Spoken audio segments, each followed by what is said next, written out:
Welcome to the Play and Faith podcast, where we dive into the world of sports through the lens of optimism, inspiration, and faith. We're on a mission to infuse youth sports culture with positivity and joy while building the largest network of college Christian athlete mentors in the world. Thanks for stopping by. Enjoy today's show. Hey, what's up, everybody? It is Coach Chris from the Play and Faith podcast, and I am super excited today. We have our first swimming guest of the season. She's an unbelievable individual. We've got Miss Addie Beasley here with us, a swimmer from Ball State University. You guys are going to love her. So, Addie, how's it going today? I'm doing so well. I didn't have a lot of class today, and I only have one practice today, so it's pretty light day for me. So if you guys call that just one practice, so that is our first glimpse into the life of a college swimmer, that your off day is just one practice. So tell me a little bit about just what this one practice only entails today.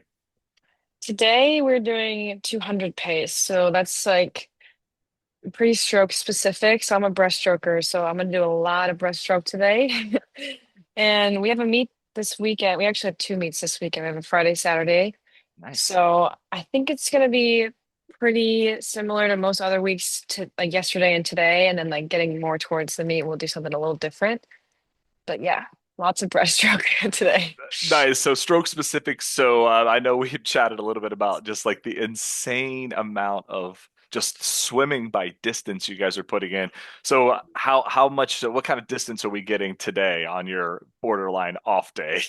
We should do about 5,000 yards ish. I would 5,000 say yards. So for all probably. our folks at home that can't do the math, we're talking like 3+ miles Yeah. in a So pool. That's a lot. It's a lot. yeah, I'd say especially on two pace, we might do a little bit more, but yeah, it kind of depends on the day. Like on Thursdays we do off the blocks, so that's pretty much just like a lot of quicker racing style. So we won't do near as much as we do today, but it's just a different type of intensity. So yeah. Nice. So on your light day, you're just belting out 3 miles, which, for most of Yeah. us, I remember joking with some people that about like 5 years ago, we're like, we should do a triathlon. And they're like, what if we drowned? Like that's the scary part. Like that's right. Like you can't just put your feet down and rest in these pools, right? So what does a heavy day look like? If 3 miles is your light day, that is crazy. Yeah. What's a full day look like? Yeah, so a full day, I would say Mondays are probably our maybe. I would say our most yardage intensive day is Monday because our morning is kind of like a pink flush. And when I say pink, it's just kind of like a heart rate zone that we have to hit. So it's a lighter zone. So that's like, I would say we do about 3,500 yards in the morning, and then we'll do about 5K, I'd say, maybe a little less in the afternoon, and that's threshold. So that's just another heart rate zone we have to hit. Like there's pink, red, blue, and purple. It's kind of our range. So we kind of think of like pink is when your face is pink, and then red is when your face is red, and it just goes down the line. And then So so there's one where your face is blue and purple. That doesn't sound purple, like yeah. that sounds like a zone we should avoid. Yeah, Yeah. yikes, purple face. So I mean, you guys are Yeah. putting in like a crazy amount of work. And then what I love about our show is I get to talk to incredible athletes, coaches, athletic directors, and all these different sports. And everyone has kind of the sport or two that they know. Mhm. Swimming, everyone's familiar with, but basketball, even if you don't play basketball in high school, you've seen a basketball game on TV, you've been to a game like baseball, Mhm. football, everyone kind of has their opinions as to what you should do. For a lot of our listeners, if they are not swimmers, they may not be quite as familiar with the sport or some of the lingo or some of the training. So obviously you're spending a ton of time in the pool. What Mhm. are some things you're doing outside of the pool to train to be at this, Division 1 Mm. elite level? Yeah. So, I mean, I'd say one of the biggest things that we do, like strength training, plays a huge part in like our performance. And personally, like here at Ball State, we have a training group for distance and a training group for sprinters, and their lifts look entirely different. Like the sprinter lifts do more Olympic lifts, like they do squats, they do bench, they do a lot more explosiveness, Mhm. versus distance don't really need that, and they also don't need like things like they don't need to do squats. Like they're not really more focused on their legs as much as their arms. So there's a lot more like shoulder intensive workouts with that. So Interesting. that's pretty specialized. And I would say other than that, nutrition is kind of interesting being integrated into like my training program because in high school it's just like I'll eat whatever my mom puts in front of me. And now it's like we have a nutritionist and we have these like macros we have to hit Yeah. So just to be fueling ourselves. I find that really Yeah. fascinating. So I'm glad you went there. Where even in our household with my daughters, we've been talking a lot more about eating like an athlete. Where I Mhm. think most high school athletes and kids are just eating, right? I remember even way back in the day, AAU tournaments, we'd have like basketball games in a day, and we went to like McDonald's in between games. And I'm like, what is insane, right? It's like Yeah. putting like homemade fuel into a race car. Like, what in the world are we doing? And so I remember very famously when Michael Phelps was winning all his gold medals, like his diet became like this national trend where I'm sure I'm going to get the number wrong, but I want to say he was eating like 8,000 calories or something just grotesque, right? He's having like Yeah, an yeah. entire pizza and a dozen eggs, and then he's swimming and then he's eating 2 hours later. So, hmm what kind of diet do they have you on? And maybe more importantly, what are some things that high school and middle school swimmers can do to kind of replicate this at home so they are putting hmm in the right fuel to train? Yeah. The big thing I kind of had to adjust to was like the timing of eating. Mm, So like um especially after a practice, like our nutritionist says like if you have morning practice after an evening practice, you need to be eating within 2 hours of when your last practice ended before morning mm, so that your body has time to like replenish itself and recover enough to the point where you're ready to go the next day. So like you can't just like go home from practice and then you eat like 3 hours later. Like you have to be more, I think, just intentional about what you're putting into your body and at what time. So like right after practice, we have like a fueling station and they have like trail mix and fruit and chocolate milk and just things like that. So like we always have some sort of sugar that's replenishing like what we've lost. And especially for aerobic athletes, it's really important to get that back in because you're not sustaining your glucose levels very long compared to like sprinters. They have a kind of different um, makeup when it comes to that. mm. But I would say for younger athletes, like obviously they kind of know they want to be putting good stuff in their body, like don't be eating crap all the time. Like your Right, body which is feels usually that. what they do, right? Like I've seen Right. my Yeah. kids in between games and they have like a pack of goldfish crackers Yeah. and I'm like, dude, that's not really what we need to eat before a game, right? Yeah. Yeah. And honestly, like as a middle schooler, like your body is gonna adjust differently compared to a high schooler. Like you're more like you can bounce back a lot quicker. But I Yeah. really think like starting healthy habits early is just gonna set you up for success. So really focusing on like whole foods that really like fuel yourself versus just eating snacks for 4 hours after practice, which we've Right. all been there. But Sure, sure. like you need a more of a plan, I would say. Yeah, I love it. I think that's an area that I'd love for us to start getting into a little bit more with some of our content and things where, we put so much into the skills and drills part of sports. That's what we tend to focus on. We tend to overlook how are we taking care of our body and how are we feeding our mind to really excel. And those two areas matter so, so much, but they're often overlooked.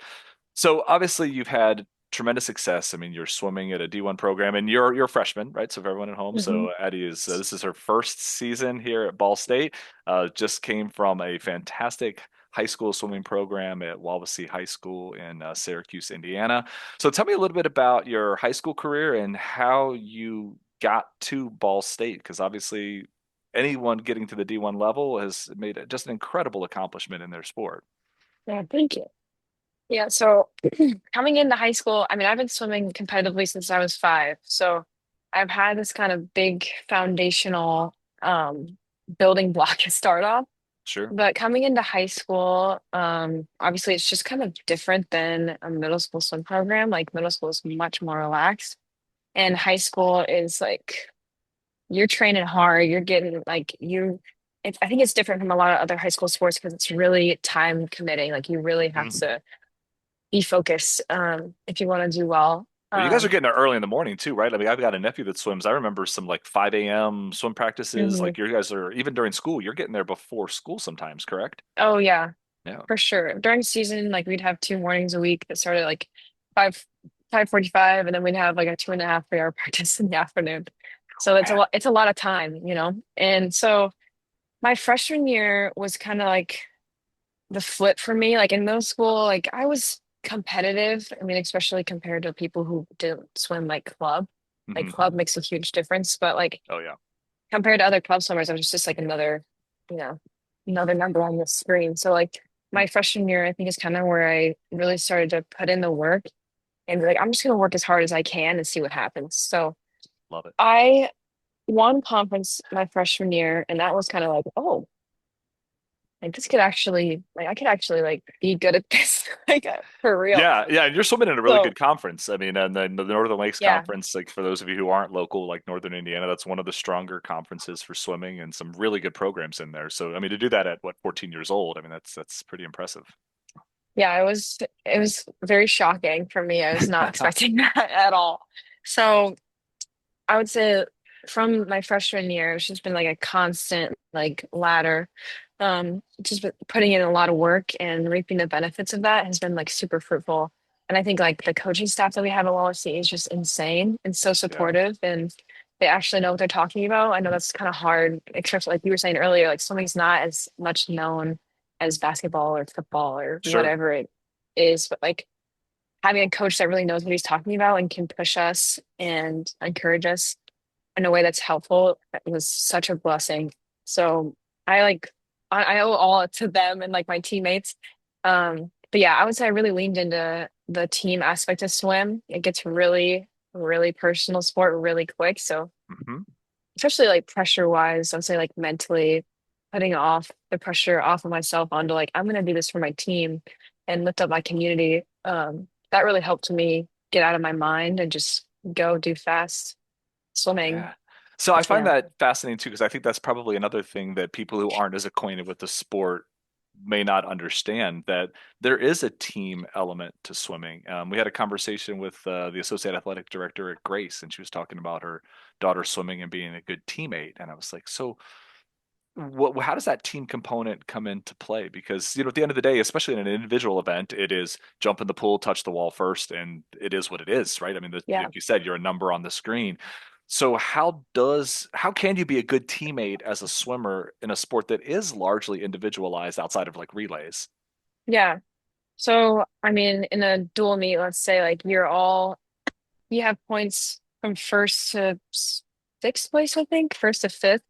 So, like, even if you're not winning or you're not like beating other people, like, there's still an opportunity for you to add to your team. So, I think like I was, when we have like a team meeting before meets, there's always like, you got to beat the person next to you. You got to do your best for us, not just for yourself. Like, yeah, you want that PR. Yeah, you want to do well, but Sure. like we're also doing this together and we can't succeed if we don't have you pulling your weight, Awesome. especially in like closer dual meets. And we were a pretty small team all of my high school, like we're a small You're school. swimming a lot of events.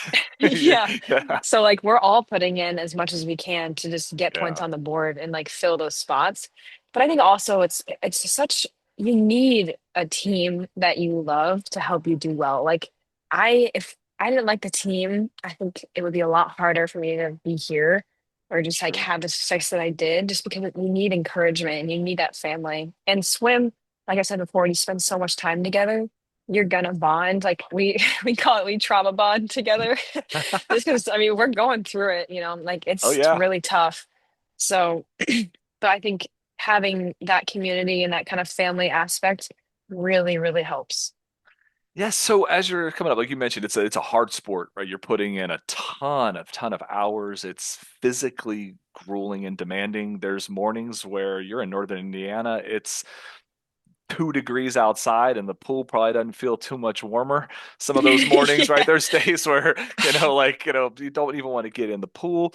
So obviously you're a fantastic student. You had lots of options. There's millions of pathways that could have got you to college, an amazing life. So when did you know that this was the path you wanted to pursue? Because it is a lot to do on top of your education. Like, when did it really click that, like, hey, I want to swim beyond high school, and I think I can Mm. do this in college? Yeah, honestly, I didn't really think about that until I started like when recruitment opens your junior year, like the summer before you start your junior year. I was like, oh shoot, like this could be kind of an opportunity and then, like a different path. Like it Sure. wasn't something that I didn't think about, but I think actually having an opportunity for that to happen was new and it was Mhm. exciting. So like you start talking to colleges and start talking to colleges at the beginning of my junior year. And like then it's recruitment is so hard because it's different for every person. So even Sure. if you get like a list of tips, like it's really like you just got to figure it out. Like you're talking to coaches and you kind of learn how you want to like what questions you want to ask and like what do you want to hear from them? Like what are you actually looking for? So yeah, I think the more I talked to coaches and the more I honestly just prayed, I was like, I don't know what I want with this like avenue. And I feel like God really pushed me more towards college sports. And I at the time I didn't really know why. And even when I committed, I was like, this is so new. I have no idea. Like I'm really excited, but I'm also really nervous. Yeah, it's definitely College. it's overwhelming. It's a big step. Yeah. Yeah. Yeah. And it's such a different like your life is just in college is so much different being in a sport versus not. So that was like I'm choosing a complete like a different life pattern than I would have without it. So, Yeah. but You have honestly, a since full-time job, a very demanding yes, full-time job. Like you are not just a kid going to class and doing whatever they want on the weekends and in the evenings. yeah, that's true. So yeah, I say since being here, the community that I've like had from the team and honestly just like from other athletes, like I'm in FCA. So like Yeah. building friendships there, I think he really that was a big reason why he wanted me to play sports because like you're an immediate friend group. Like you have an immediate community of people who are there for you. And Yeah. in college, I think that's huge because it's overwhelming. Oh, sure. It's a But big yeah. school too. You came from a small high school. I think it's fantastic that you're participating in FCA too. Like a lot of folks we have interviewed have been at very strictly Christian colleges. Ball State's a public university. Mhm. So I think it's wonderful. It's a great lesson for everyone out there that you can let your light shine anywhere in the world, and you are a Mhm. tremendous example to the students there at Ball State. So I'm sure they're thrilled to Yes. have you. So you talk about being a really good teammate in swim. So obviously you had a ton of success. You're winning sectional titles as a freshman. You swam with one of the more decorated swimmers in the country, right? So your teammate, that was a Julie Mishler, is Mhm. probably, I don't want to put a jinx on her. Like, I mean, she's right in that mix to be swimming in the 2028 Olympics, was Mhm. shattering high school records. So I know you two are friends and get along Mhm. wonderfully. I just take a step back and think as a normal 16, 15, 16-year-old athlete doing these incredible things, what's it like swimming? Not that you didn't get tons of attention, but swimming slightly in the shadow of Yeah. this all-time legendary high school swimmer. What's that like? Yeah. Honestly, like me and Julie grew up together. I mean, I grew up, she's honestly just an amazing athlete all around. Like we were doing, I mean, we played basketball together, we played volleyball together, we obviously swam together. And I, for most of my like growing up with her, she's like, I'm just in awe. Like, how is she, how is she so good? Like, it was just, she's on a different level. And I think growing up with that, I just kind of became like, yeah, she's just Julie. Like, she's just awesome. She's in her field of her own. And I mean, I loved supporting her and getting to work alongside her and see her grow. Because when she was, I mean, when we were younger, it was like it kind of all came naturally to her. And as she grew up, it was like she really dug into like that hard work aspect. And to see her grow encourages me and encourages our teammates, I think, as well, just to see her just, I mean, just grind. Like she's really just, she grinds. And I expect that. So I've learned a Yeah. lot from Julie. But yeah, it's so fun. I love seeing her succeed, and I couldn't be more proud of her. She's doing amazing. Yeah, was it the 50 free? She set like a national high school record last year, wasn't it? What Yeah. I think was that the Yeah. event, 50 free? Yeah. It's free. Yeah, it's just absolutely incredible. So no, I think it's a cool lesson because obviously we talk a lot about metaphorically run Mhm. your race, right? It's biblical principle. In your case, swim your race. And Mhm. it's just a great reminder that success is exponential, not finite. And I think so often in team sports, we get so hung up on stats and gets the captain and who gets to win this Yeah. award, that you look at successful people, they're almost always surrounded by lots of other successful people, right? Iron sharpens iron. Yeah. So I think it's really cool that you guys had that experience. I imagine you had a huge impact on her career as well. Oh, And as someone who coaches basketball at your alma mater, it would have been awesome to have both of you. Anyway, I bet you two would have tore it up. oh But my gosh. I guess you guys are doing okay in the pool though, so everything's working all right. All right. So speaking of basketball and the pool, this one's gonna probably throw you for a loop. So your uncle coaches with me, like our little fifth grade girls play basketball together. I know he coaches like at the high school varsity level too, but Uh-huh. yeah, he's like a little partner in crime for our fifth grade girls. And so Uncle Scotty wanted me to let you know that he remembers racing you in a pool and beating you for many, many, many years. He figures you might object. At what point did we find I wish you could see Okay. the video. At what point did we leave? He's gonna hear this too. At what point did we leave Uncle Scotty in the dust? I don't think there was ever a moment where he wasn't in the dust, respectfully. All He right. would always talk about like, oh, we should race. Oh, we should race. I honestly don't remember a time when we actually raced. I think he's scared. I think my uncle is scared. So never. So he has never beaten you in the pool. It's all a I lie. don't, I mean, I can't say never, but you know, I think he's bluffing just a tad. Probably. He's pretty Yeah. competitive. So I'll give Yeah. you a funny We both story. are. Yes, I'll give you a funny story about him. So we're playing like so we coach a little fifth grade basketball, and like your little niece is a good little hooper. Mhm. My little daughter can go. She's had a little stretch where she was scoring like probably most of our points. So I look at there's one game, and my daughter comes down, and she's usually really unselfish. Like, we had two chances for a game-winning shot this week. Play was for her. She got a double team, gave it to the other kid. Really unselfish kid in general. There's a game, and she comes down, and she just jacks like a 15-footer. And they're in fourth grade. She just jacks a 15-footer with a hand in her face. It's like wide left, like a bad field goal attempt. I'm like, dude, what is this?